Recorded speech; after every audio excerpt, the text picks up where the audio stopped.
దీర్ఘకాలమైనటువంటి పోరాటం చేశాం. మన పోరాటాన్ని గుర్తించినటువంటి ప్రభుత్వాలు ఆ మేరకు పేరుతోటి ఈ 2 సంవత్సరాలు అప్రెంటిస్ విధానాన్ని దొడ్డిదారిని ప్రవేశపెట్టేటటువంటి ప్రయత్నం జరుగుతూ ఉంది. చేయించుకున్నాం.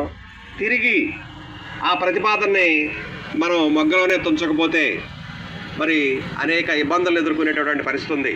ఈ రోజున రాష్ట్ర ప్రభుత్వం నేను అధికారంలోకి వస్తే వారం రోజుల్లో సిపిఎస్ని రద్దు చేస్తారన్నారు.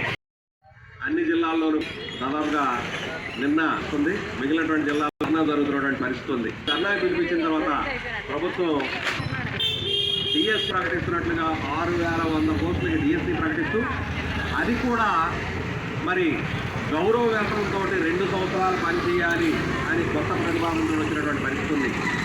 ఇది చాలా తీవ్రమైనటువంటి నిరసన వ్యక్తం చేస్తున్నటువంటి అంశం ఇది. ఎందుకంటే మనం